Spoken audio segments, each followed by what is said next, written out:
Okay guys, so welcome back to our channel Independent Training. Today we are going to have a lot of excitement with the Group 5. We are still in the collaboration with University of Mindanao.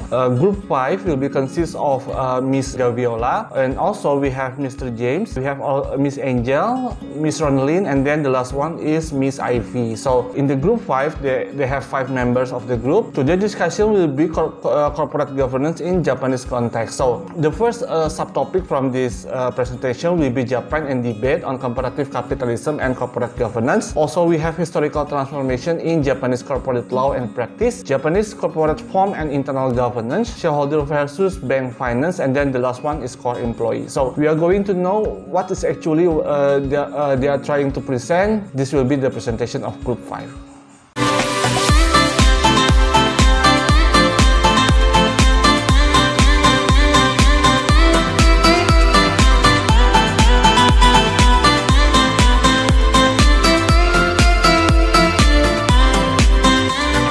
Here to at least can you introduce yourself and then a little bit about the part of your presentation that you will present. Start with Mr. James.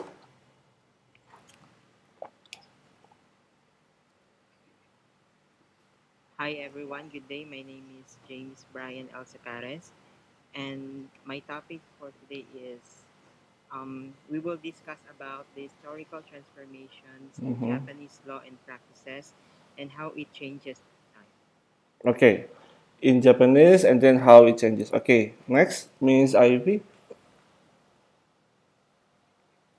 Hello everyone, good afternoon. So I am Princess Ivy Kikaisha, and I will be discussing about one issue in Japan, whether it was and remains another coordinated market economy similar to Germany rather than a more arm's-length liberal market economy. So in line with that, my topic is all about the debates on comparative capitalism and corporate governance in Japan. Okay, thank you, Miss Ivy. So I got the point, the market economy, and then you will compare a bit about Japan to German, and then another issue, I guess. Okay, next, Miss Bernadette.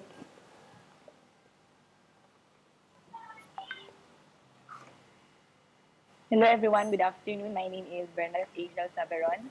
My topic is includes the shareholders versus bank finance. This includes the overview of the topic and share class diversification and the takeovers regulations, and also the core employees. Okay, thank you, Miss Bernadette. And then next, Miss Ronaldine. Hello, everyone. Good afternoon. My name is Ronaldine C. Constantino, and I was the one who was assigned in the introduction, which I'm going to tackle about the Companies Act, of course, the corporate law and practice in Japan. Okay, thank you. You will the part of the introductions of these presentations. Okay, and next, Ms. Gaviola. Hello, good afternoon, everyone.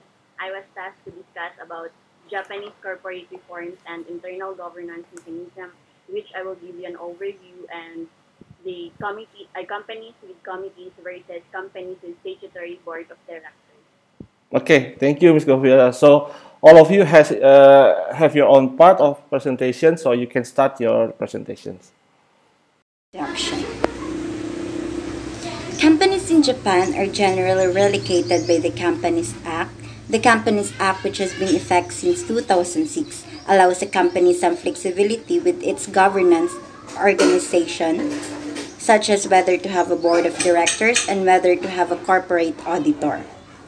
In the event that a company violates the Companies Act, depending on the specific provision that is violated, shareholder or creditors of a company are generally entitled to bring a lawsuit against the company. Corporate law and practice in Japan have long attracted considerable attention among foreign commentators and extensive literature in Western language. Much of the commentary increasingly refers to corporate governance, reflecting the emergence of this broader theme worldwide since the 1980s, and indeed generating another neologism in the Japanese language called corporate governance. Contemporary corporate law analysis and discussions focused on Japan have long tended to adopt a broader perspective. This reflects an awareness of the pervasive but typically informal role in first of stakeholders other than shareholders, especially core lifelong employees, main banks, and Keiretsu corporate groups. This part therefore takes seriously the five ways forward proposed for navigating through and assessing often diverse interpretation of contemporary corporate governance in Japan. Particularly when considering the convergence debate, we always need to be attentive to first, timing or the historical period selected for analysis.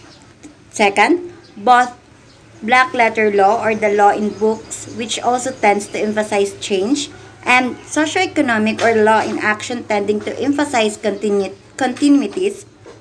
Third, multiple points of comparison. Fourth, normative preferences. And the last is processes of law creation and enforcement. Hi everyone, once again, good day. I am Princess Ivy Kapife, and from this moment, we will now be moving forward to Japan and debates on comparative capitalism and corporate governance. So first of all, please allow me to introduce to you capitalism. Capitalism is basically an economic system in which private individual or businesses own capital goods. So there are two varieties of capitalism. We have the coordinated market economy and the liberal market economy. So in a coordinated market economy, firms rely on formal institutions to regulate market and coordinate the interaction of firm and firm relations with suppliers, customers, employees, and financiers. While in a liberal market economy, firms rely on competitive market to secure access to finance, skills, labor, and technology. So unlike the coordinated market economy, liberal market economy tends to have a problem regarding the interaction of their firms and their firm relations to their stakeholders. So what they did in order to solve this problem is through market mechanism. Market mechanism basically is a mechanism in which price serves as a signal to allocate resources. So it reflects the law of demand and supply. So as we all know, demand and supply have an inverse relationship wherein if the supply increases and the demand remains the same, the price tends to fall. While if the demand increases and the supply remains the same, the price tends to rise. So the law of demand and supply ensures the efficient allocation of resources. So next, in a coordinated market economy, they tend to characterize by relatively long-term cooperative relations between economic actors that are also relatively cooperative, while in a liberal market economy, it is a free market. So basically, a collective bargaining takes place at enterprises and workplace. So because of the dominance of the market, it exhibits short-term and adversarial relations between economic actors. So lastly, in a coordinated market economy, there is a comparative advantage in world economy for they tend to be good at process innovation and production of high quality, high value added goods in mature manufacturing industries. So an example of countries which practices this coordinated market economy is Germany and Japan. While in a liberal market economy, they also possess a high capacity for innovation. However, economies of this kind secure comparative advantage by developing new product and new industries. So these industries are actually science-based industries such as biotechnologies and computers. So an example of a country that practices a liberal market economy is the USA.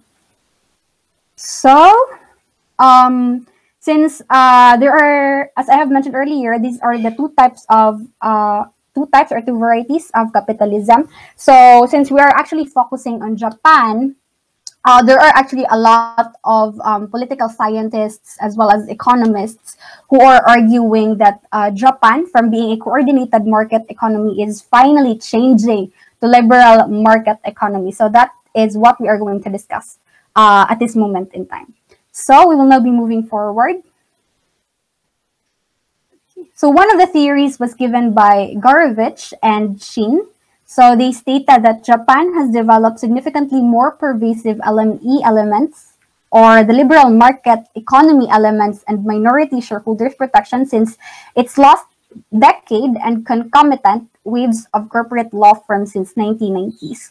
So a major problem with their approach is that it is considerable reliance on aggregate quantitative data. So an alternative methodology began with more qualitative research. So their theory was actually supported by Milhopt and Pistor. So according to Milhopt and Pistor, they apply analytical insights, but assessing shifts in legal professions to be somewhat more limited. So they suggest that we are likely to find more of a gradual transformation in contemporary Japanese corporate governance. So they basically joined the growing group of analysts, just like Gorovich and Shin, to which they compare Japan who perceive significant but gradual changes. So Milhopt and Pfister actually suggested two alternative classifications. So first, we have an economy's legal system is decentralized regarding the involvement of actors in both making and enforcement of law. So the best example of the country that practices the first classification is the Russia. And second is we have the main function of law is protection of individual rights. So the country that practices the second classification is the United States. But since we are actually focusing on Japan, as we can see, Japan is actually in the middle of the two alternative classifications. However, it is somewhat closer to the second classification.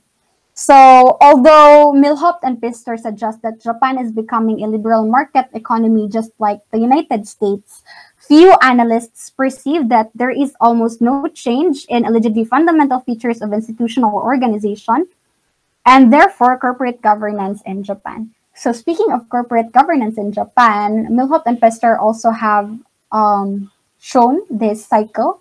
So the arrow actually indicates the changing influence of the party to another.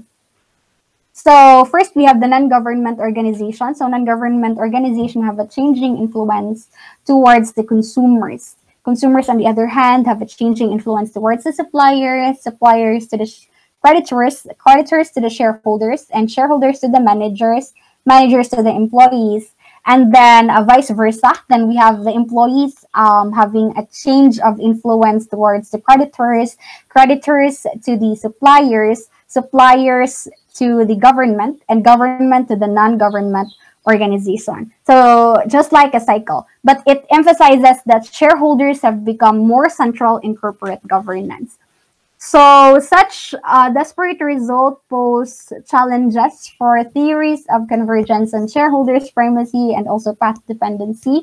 But the phenomenon of different aspects of corporate governance pulling in seemingly different directions has been observed elsewhere. It is much less surprising from the perspective of Milhoff and Pistor because of the weight they give to the political in addition to economics. So that ends my report. Thank you, and once again, have a great day. Good day, everyone. We're going to discuss the historical transformations in Japanese corporate law and practice. So, the importance of politics to corporate law and practice has long been evident in modern Japan. When Japan reopened fully to the world in 1868, after 2.5 centuries of almost complete isolation under Tokugawa rule, it had to agree to unequal treaties with the USA and European imperial powers, a precondition to renegotiation with the establishment of a modern legal system, and the Meiji government decided to enact comprehensive codes along European lines, including a commercial code containing corporate law provisions to support both smaller enterprises and large-scale industrialization. Company law provisions drafted in 1875 were rejected as excessively based on English law. So a German advisor, Reusler, central also to the Meiji Constitution of 1889, led a wide-ranging comparative study to generate and draft a commercial code over 1881-4. The first part came into effect in 1893, regulating company law, insolvency, and commercial bills. The rest came into effect in 1898. This was quite French in form but in substance more German, drawing especially on 1861 legislation. It inaugurated the Kabuki Kikaisha or KK form, the joint stock company or company limited by shares with limited liabilities for shareholders. The KK governed especially by its general meeting Sokai with unlimited competence and powers to appoint directors. The third governance body comprised statutory auditors. They were charged with checking whether directors' activities were not only lawful, as nowadays, but also in the interest of shareholders. However, they could not dismiss directors, and initially could even act as directors. This legislation was replaced by the Commercial Code of 1899, which followed German law more closely, including 1884 legislation on stock companies, except for the insolvency law provisions which remained in effect until separate legislation was enacted in 1922. Auditors were no longer allowed to serve simultaneously as directors, and the licensing scheme for promoters and subscribers was abolished in favor of a registration system for new companies. After another wave of corporate scandals, amendments in 1911 added strict liability for promoters. They also clarified that the relationship between directors and the company was an agency contract, which is implicating a high duty of care, and established personal liability and in damages. So reform to the code in 1938 was more comprehensive, again largely based on Germany's Stock Corporation Act of 1937, with both countries attempting to address the emerging separation from ownership and control. So the non-shareholders became entitled to serve as directors or auditors, for example, and minority shareholders gained better rights to enforce liability and obtain corporate information. Unlike Germany, however, the Japanese reform also enlarged the competence of the Sokai, but expanded transaction requiring prior consent of shareholders. The reform also introduced the some English concepts for corporate reorganization and special liquidation. The United States led occupation in 1946 to 51 not only inaugurated securities regulation and anti-monopoly law but also significant reforms to the commercial code, all based this time on United States law. So the code amendments first aim to redistribute corporate powers. The Sokai's jurisdiction was limited to matters set in law or articles of incorporation, ushering in the institution of the board of directors to collectively hold and exercise powers and managerial functions. So the corporate auditors were restricted to auditing financial statements and reporting to the Sokai. So they are counterbalancing this shift. A second set of reforms strengthened individual or minority shareholders' rights. Voting restrictions in the Articles of Association were abolished, cumulative voting was introduced, inspection rights were enhanced, and a new director's duty of loyalty and derivative shareholders' actions were added. So reforms in 1981 also addressed the deterioration of Sokai into a mere formality due to the Occupation Amendment shifting power to the board of directors, as well as the emergence of Sokaya. So the Sokaya was the criminal extorting money for companies by threatening to disrupt meetings or reveal negative information. On the other hand, the revised code prohibited the granting of benefits to anyone related to non-use of shareholders' rights, although Sukaya practices did not die out quickly. On the other hand, it required directors and auditors to explain Sokai agenda items and gave shareholders rights to propose matters for discussion. Minority shareholders also gained more rights to call meetings or propose resolutions. The 4 decades from the occupation through the collapse of Japan's asset, the bubble economy in 1990, thus witnessed the emergence of a new hybrid corporate governance regime intertwined with other economic institutions of the era. One central pillar was the main bank. The main bank was the largest lender as well as a principal shareholders. Main banks provided diverse financing, monitoring, and information and management support. Cross-shareholding was a second feature, with about two-thirds of listed company shares held by stable shareholders in early 1990s. The epitome where the keiretsu, historically derived clusters of affiliated firms held together by stable cross-share ownership, interlocking directorates, extensive product market exchanges, and other linkages that enhance group identity and facilitate information exchange. So the third significant practice in large firms, and an ideal for many others, was lifetime employment, whereby workers implicitly traded initially below market wages for continuous employment and above market wages in the second half of his, or to lesser extent, her career. The fourth government business was relations involve considerate administrative guidance.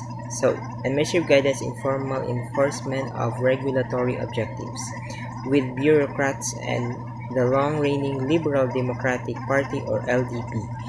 They are the ones who promoting consensus-based private ordering through repeated informal contacts with firms and industry associations, and that the first three features in particular reduce the need for the active board monitoring function promoted by occupation reformers, and indeed for the disciplinary effect of hostile takeover. So bigger challenges came from the collapse of asset prices in 1990 and Japan's consequent lost decade of economic stagnation, including failures of major financial institutions and Big Bang deregulation of financial markets from 1997. Almost in desperation, domestic policies making elites embark on major reforms to commercial regulation generally, and corporate law in particular. Main objectives long sought also by Anglo-American investors and governments included greater flexibility in corporate law rules, moving away from German tradition of detailed mandatory provisions, and greater focus on the interests of shareholders vis-a-vis other stakeholders such as core employees, trading partners, and main banks. Space precludes detailed analysis here concerning all the corporate and related securities law firms undertaken from early 1990s.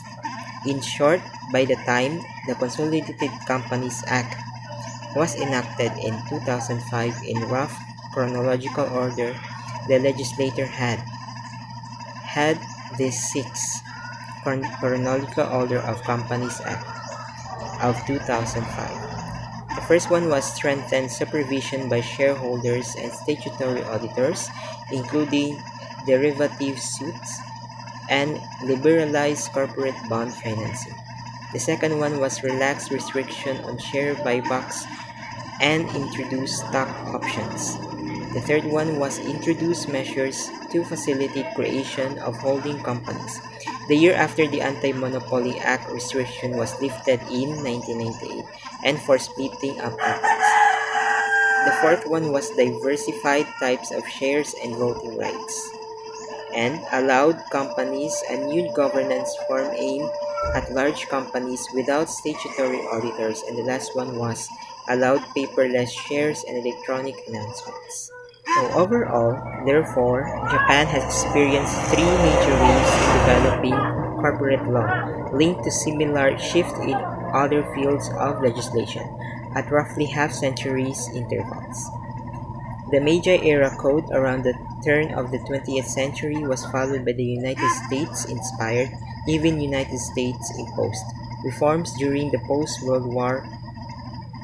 post-war occupation. Then the much more wide-ranging reforms from around the turn of the 21st centuries.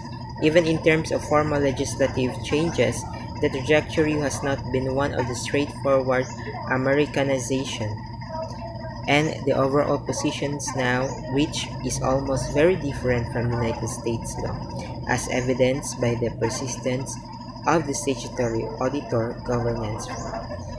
So thank you everyone for listening out and learning so much things. Thank you and have a nice day. Good day, I am Rizami Gaviola and I was tasked to discuss Japanese corporate forms and internal governance mechanism. As part of this topic, I will provide you an overview, companies with committee versus companies with board of auditors. Third is the director's duties and derivative actions. The Japanese legislative body signed the Companies Act of 2005, which will talk about the requisites and further requirements about companies, in where, under this act, they provide 4 types of corporation. First, the KK, also known as Kabuki Kikaisha. Second is the YK, or the Yuji Kikaisha. Third is limited partnership, and fourth is partnership company under the Gushi Kikaisha. Both of them is under the same type, but they differ in some aspects and authority to perform in a particular action. First, we will discuss about the KK or Kabuki Kikaisha. The Kabuki Kikaisha is not allowed to buy back its own stock, and it requires only one incorporator. It's either individual or corporation, and must have a board of directors for at least 3 individuals. Next is the Yuji Kikaisha. Yuji Kikaisha is more popular and it is intended for smaller business. It is good especially for startup. Limited liability for 50 or less shareholder. They only require 50 investors as maximum, and exceeding on that limitation might be a conflict with the said act. No statutorily recognized board of directors. They are not required to impose, but they can if they will. However, when you are in a startup business, the owner can be a manager or a cashier. In short, they are all-around employees, in which this act also considers the resources of people, especially the financial. The Yuji Kikaisha is with significant business decisions instead of requiring a shareholder's resolution. It pertains to the voting rights of each member of a particular business or the owners of such business, in which they are decision-making oriented, where they undergo some evaluation and meetings before deciding what particular move should be done. Yet, many small businesses choose the KK form often for its prestige, despite the latter being designed for the large public companies raising funds through securities market. So the next one would be the partnership company under the Gushi Kikaisha. The partnership company is made all partnership jointly and severely liable. It gives them the obligation and the right to manage company's affairs, and the right to represent the company. There are many amendments happened during the process in which Yuji Kikaisha was abolished in Japanese law and decided to put it under the KK. The Companies Act also provides the multiple options within the KK rubric, including simplified governance structures very suitable for smaller businesses as part of a broader shift away from narrow mandatory rules and towards greater choice for business people. This leaves the risk of large companies also selecting a simplified structure that may be dangerous for corporate governance, but that was thought to be justified given other governance rules and practices. This range from potential liability of directors to third parties in certain situations through to a doctrine of pursuing the corporate will, and the monitoring mechanism provided core employees or main banks. The Companies Act of 2005 does restrict governance options depending on whether or not the company is large and or public, meaning transferability of any class of shares is unrestricted to be listed public company. By contrast, exchanges require that all shares be fully transferable. The law, somewhat complex rules can be interpreted to provide for these 4 KK subcategories. Number 1, for non-public and non-large companies. There exist non-passible structures, of which the most practicable is likely to involve just one or several directors, but no requirement for a board. Shareholders seeking to add a governance mechanism likely to appeal to banks might also add a statutory auditor, but who may be restricted through the Articles of Association to assessing accounting matters, not the legality of directors' actions. Is what I have said above, a particular owner of a small business can either be a manager, cashier, waitress, in other words, a flexible kind of employee who can do the jobs for everyday run. Abiding with law upon having statutory auditory is a must to avoid further complications. Even though there are no requirements for a board, there are restrictions that been imposed. For the second one is for non-public but large companies. There are 4 possible structures, and all of them require accounting auditors. 3 involve statutory auditors with full powers, with the 2 not requiring a board of auditors likely to be most popular. The other structure involves a company with committees.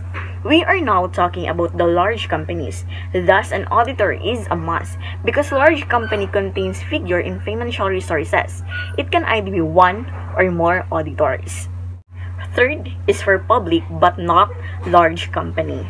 There are 5 structures, all involving a board of directors, with 4 also involving statutory auditors, 2 with boards, and the other company with committees. The most practicable is likely to involve a board of directors plus 1 statutory auditor but no board. And lastly, for public and large companies, there are only 2 options. One is the company with committees, Yuji Kikaisha, which always requires 1 or more accounting auditors. The other is a company with board of statutory auditors or Kansayukakai Kikaisha, including a board of directors and 1 or more accounting auditors. And now, we will proceed with the committee versus companies with board of the auditors. The discussion about this new menu of corporate governance structures has instead focused on the 2 provided for public and large companies. So, the previous slide provides the 4 Kaker, the Kabuki Kikaisha subcategories, but we will only be focusing on the last part that is intended for the public and large companies, in which they will be evaluating which will be provide a greater results, a companies with committees or a companies with board of auditors. So, the amendments of Japanese law pertaining to the companies had been happening lately for the better improvement. This elective corporate governance reform partly reflects a compromise among Japan's major corporate law reform institutions. So, the Ministry of Justice, or MOJ, traditionally charged with reform through its Hushishingikai Deliberative Council, chaired by leading professors, had initially favored the imposition of United States style, which is the committee-based form. So the Ministry of Justice is in charge of the reformation and is well favorable on the committee-based styles that have been widely used in United States. However, it had been challenged because the beginning with 1 liberalizing stock options, together with Ministry of Economy, Trade and Industry, or MHCI, the adoption of the committee-based system continued to happen during the first round. In 2003, 71 firms and 45 of it is listed publicly adopt the style, including the Nomura Financial Holding Company, together with 13 privately held subsidiaries, plus Hitachi with 21 affiliates. So the 2002 amendment requires a majority of directors in the committees to be outside directors, defined not to encompass employees of parent companies or of a sibling firm with a common parent.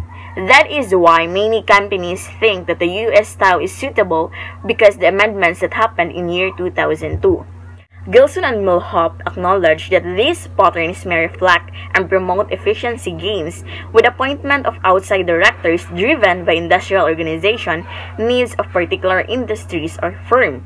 However, they are concerned that the capacity to appoint directors from other group members may end up encouraging stakeholder tunneling and managerial entrenchment, especially if Japanese court cannot or do not scrutinize directors' decision carefully and take over contest. We can consider tunneling as an ethical and illegal practice where a majority shareholders directs assets or future business to themselves for personal gain, because there is no proper and vague duties and responsibilities that will limit and restrict people to access such confidential information. Due to vagueness of duties and responsibilities and unclear restrictions, lawyers and statutory auditor respondents in particular were worried about the loss of monitoring potential from appointment of gray outside directors to the parent subsidiaries. Respondents focus on the possibility of monitoring improvements only in the parent company if that itself adopted the committee form, because then the outside directors would tend also to be independent and there was relatively little appreciation of the group cohesion and flexibility benefits of appointments to subsidiaries. Respondents were also unimpressed by the new form's creation of an executive officer system designed to encourage managerial flexibility in conjunction with stronger mechanisms for monitoring. The problem here was that legislation still allowed directors to serve concurrently as executive officers, allowing for the perpetuation of tradition of executive directors. In order to minimize such problem, a sharper distinction between monitoring and management can therefore be maintained through the statutory auditor board corporate form. Unsurprisingly, only a further 39 companies had adopted the committee-based form in October 2006, after 3 more rounds. Lawley concludes that the new system has the potential to generate stronger and more transparent corporate governance, especially that a good governance structure values transparency and has been perceived in this way. But the empirical reality so far does not meet these expectations. Nonetheless, rather than tightening the legislative requirements, he suggests that the committee system's monitoring mechanism might be improved by encouraging companies with the committee system to appoint truly independent outside directors in greater numbers and to create environments in which gray outside directors will monitor effectively. The adverse effect this strengthened monitoring would have on managerial freedom might also indirectly encourage companies with a committee system to separate officers from directors more strictly. It's okay to use the committee system as long as you separate the power of directors from officers, in which their duties will be specified and classified according to their scope of responsibilities. Just like, for example, on what we have here: top management, middle management, and low-level management. Each of them has the corresponding roles and functions towards the company. Improvement of governance in statutory auditor companies, which must have outside auditors but not necessarily outside directors, and with 55% of Tokyo Stock Exchange listed companies currently lacking such directors. Learning is indeed a process. Slowly, they are starting to realize that they are lacking of and how are they gonna face that particular issues, in which first they adopted the committee base, which however shows some problem and is now slowly considering the companies with board of auditor. Japan has recently moved to a significantly more prescriptive approach, at least for the companies listed on the main stock exchange. The TSE demands a stricter standard than the Companies Act in one respect: at least one independent director or statutory auditor. This adopts one major recommendation of the METI study group's report, but not directly by the other regarding outside directors. In addition, following the FSA study group, the TSE also encourages further independence and other corporate governance enhancement through a regime not too dissimilar to the comply or explain approach found in the UK and in Australia. The last subtopic is directors' duties and derivative actions.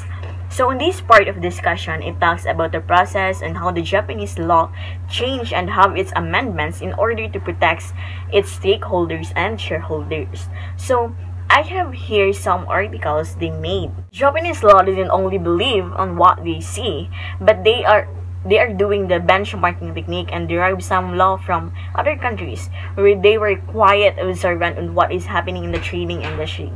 These were some examples. First, reflecting the central role played by the duty of loyalty in corporate law. Second, in the 1970, the Supreme Court of Japan held that it clarifies and restates the duty of care. So, especially before, labor force is common and some injustices had been happening. They wanted to value and give some importance in its employees on shareholders by providing a care. So other is breach of duty of loyalty provided for the same relief, damages, not disgorgement of profits, or other often flexible remedies originally derived from the courts of equity. So, Article 355 of the Companies Act also requires directors to obey all law articles of associate. This puts limits in companies and on what extent they are gonna use their power. Board must establish a system for internal control with non-executive directors obliged to monitor its effectiveness on the resolution of general meetings. Next is the board of directors also must supervise executive directors, the appointment or dismissal, or representative directors. This is under on the Article 362 and must supervise executive officers within company and committees. And the last one would be directors are also liable if they negligently allow dividends and other company become insolvent by the year end under Article 465 or the dividends exceed a statutory formula Article 462.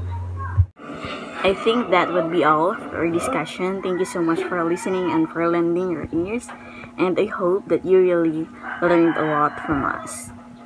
And now let's proceed to the conclusion. The lifelong employment system and main banks is important and quite distinctive monitoring mechanisms in Japanese corporate governments.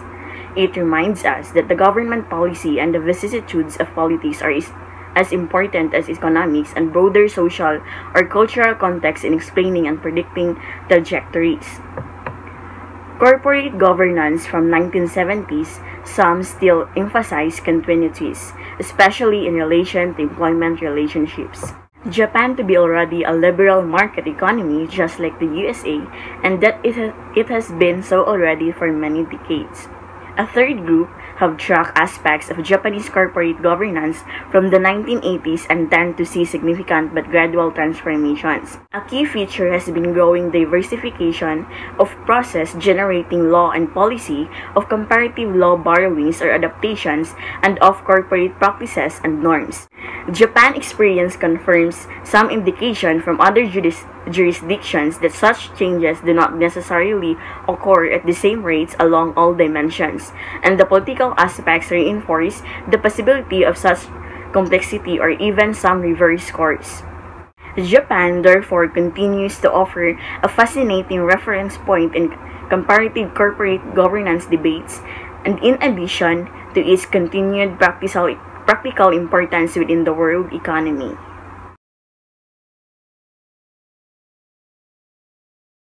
Hello everyone, so my part is to discuss shareholder versus bank finance. Overview. Greater choice of governance form and enhance MSPs such as derivative suit mechanisms were aimed at expanding capital raising from shareholders. Consolidated a trend that had accelerated since the 1980s as companies turned to bond and share markets. It also acknowledged the growing role of foreign investors, holding around 20% of TSE-listed shares by the early 2000s. Since 2001, Japanese corporate law has expressly made available a much more diverse menu of share-type offerings to investors. Yet, this has highlighted more possibilities for abuse by incumbent managers and other stakeholders in the face of actual or potential hostile takeovers, resulting in complex and ongoing development in takeovers regulation.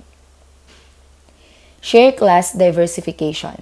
Under Articles 107 and 108 of the Company Law, there may be classes of shares with different rights regarding distribution of surplus or residual assets, including now tracking stocks linked to performance of subsidiaries, for example.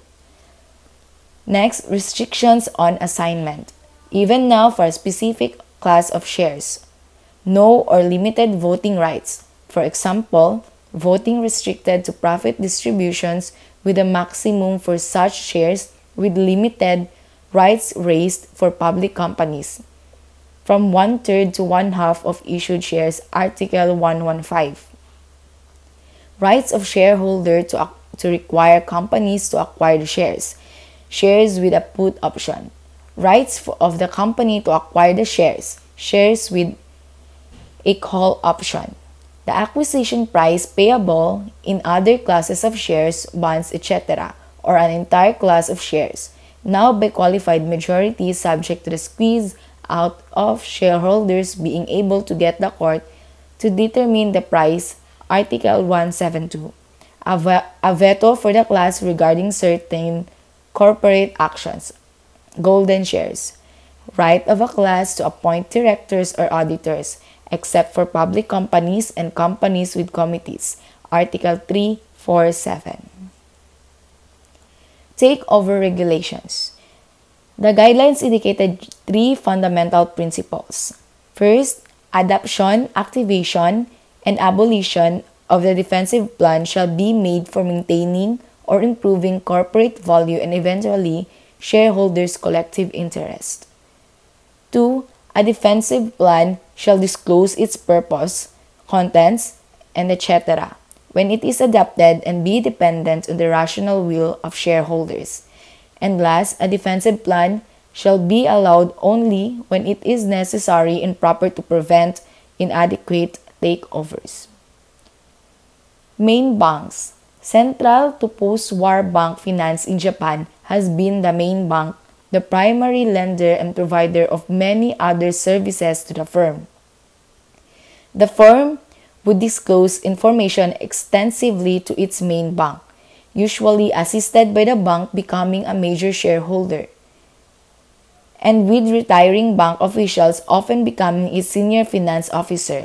If the borrower nonetheless got into difficulties, the main bank would try to hide it over to restructure it through new loans of refinancing, guaranteeing other firm debts, or sending officials to assist as managers or directors.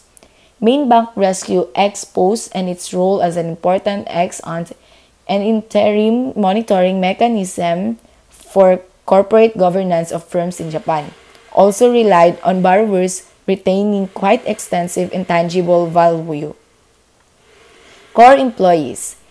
Significant displacement is also evident in Japan's lifelong employment system, although the transformation is arguably even more gradual.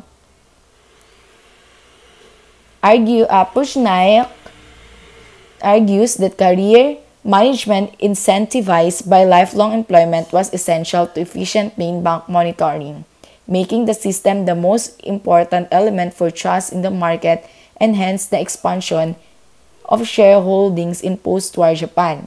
Yet, a range of new strategies since the 1990s aimed at promoting shareholder value may provoke a number of conflicts with employees around the issues of corporate disclosure. Business portfolios, equity-oriented, per-performance, targets, and use of performance-oriented pay, such as stock options, shareholder values, creates pressure for more market responsiveness in employment through reducing excess employment, divesting from less profitable business, and decentralizing bargaining to match wages with productivity. 1990s lifelong employment applied.